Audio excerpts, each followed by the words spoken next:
What? What do we think of that? I got a lot of words. I was trying to get a lot of words out there, and all that came out was blah blah blah. What do we think? I am for those of you that are joining for the first time on these Tuesday obliterating obstacles. That's what we're about to do. We're going to draw a challenge from this bin. We're playing with some new startup music, a little timer music. I think this is the second one that I've tried. I think it's better than the first one, but it's a little too bubblegummy. Does that make sense? You know what I mean when I say bubblegummy? Anyway, the whole point of these obliterating obstacles sessions is to do quick live. I draw from your challenges. So these are the challenges that you have submitted to me in posts, in emails, and whatever else.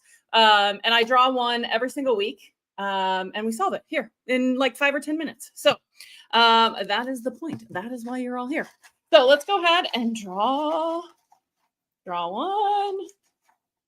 Okay. That's a good one. This one wants out. This one wants out. This one wants to be solved. Oh, I don't like seeing myself on video. I don't like seeing myself on video.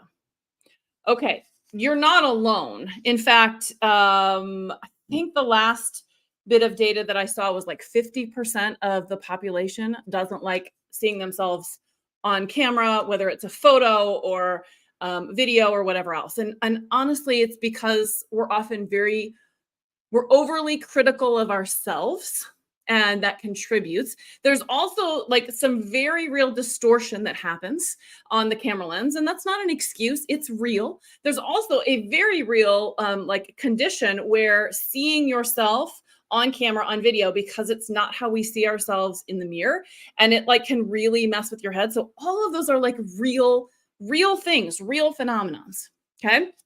And so what I would say is, if you don't like seeing yourself on video, don't cover yourself. Take a Post-it note of any sort and cover yourself so that you don't see yourself, whether it's on your computer or on your phone. Just cover it like this so that you don't have to see yourself. And that way, you are not distracted by your own being.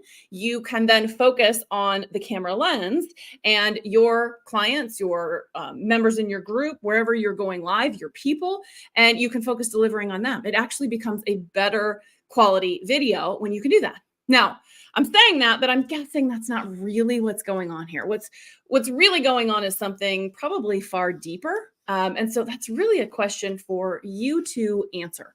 Why is it that you don't like seeing yourself on video?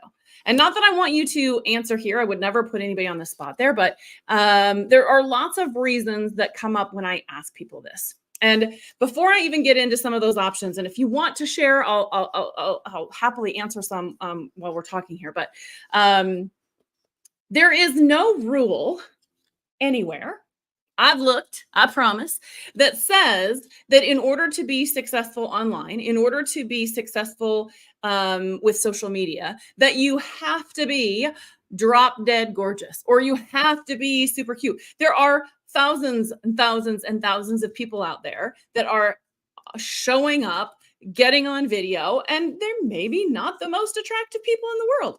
It doesn't matter, because here's the thing. Your ideal perfect person, the person that is going to become a super fan of yours, they don't see it. Earlier, I talked about being super critical of oneself. They're going to be far less critical of you than you are of yourself. They don't even see it. There are many times where I will, say something on a Zoom call, and I'll be like, oh my gosh, look at the gray. I need to color my hair. Or, oh my gosh, you see the bags on, or some comment like that, some self-deprecating comment. And my people always are like, I don't even see it. They don't even recognize it, because they're focused on what you're saying, on the message that you're sharing, on how you're helping them. And they could care less. They could care less, right? I did a post the other day about buying a hair dryer, and I cannot tell you how many people commented on that post and said, I just show up with wet hair. That's the attitude. You just are like, I don't care. I'm going to be me. I'm going to show up as authentically as I am. And I'm not going to worry about what anybody else is going to say or think, because what they say or think, that's their business. That's not my business. It has no impact on me. It has no bearing on me. And it really shouldn't change what I'm here to do. Okay. Now, the other side of that, and I hear this a lot, is that people say, I'm worried about people judging me. I'm worried about somebody being a troll. I'm worried about somebody being nasty or making a comment about whatever it is. Those aren't your people. And what they're doing, the nastiness that they're portraying, is more about them and their unhappiness than anything that is about you. And yes, it takes some tough skin. It takes some tough skin to be like, oh, yeah, well, screw you, buddy. I'm going to block and ban you so you don't even get to see my stuff anymore.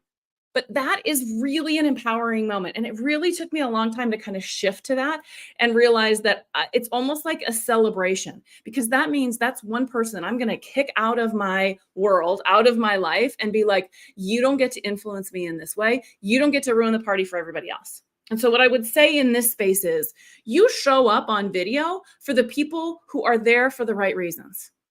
And anybody else doesn't get any of your time, attention, or focus. Screw them. That's what I say. Screw them. Okay, let me see if there are any comments, anything you guys want to chat about or ask questions about. I am not seeing any questions or comments. So what do you think? Was this helpful today? Did this help you at least start to give this one a little bit of a different idea, a different shift, a different perspective? The other thing that I will share is, it's always interesting to me how the universe tends to help you out in these situations. So the fact that this is the one that I drew today is like, it's like fate, because I got two things happening that are here to help you. Number one, we are going to be doing the Go Live Challenge in October. It's going to be October 15th through the 17th. And for those of you that have done it in the past, I have completely redone it. It's going to be very different than what we've done in the past. So I hope you will attend and join. But the whole point is, when you feel comfortable showing up and doing video because you know what to say and how to say it, you will worry less about some of these things because you have a plan that you're going to go after. So that's number one. Number two is, this one seems like a reach, but I'm doing a selfie challenge next week. It's next Tuesday. It is a paid challenge where I'm going to teach you how to adjust your lighting, how to adjust your camera angles. And while we're going to be focused specifically on taking selfies, it is very much about video as well. So even if you don't want to take selfies, come and join us, learn about angles and lighting and props and expressions and all of those things, because they'll help with your video too. Okay, let me do one last check and make sure I haven't missed any comments. I am not seeing any comments.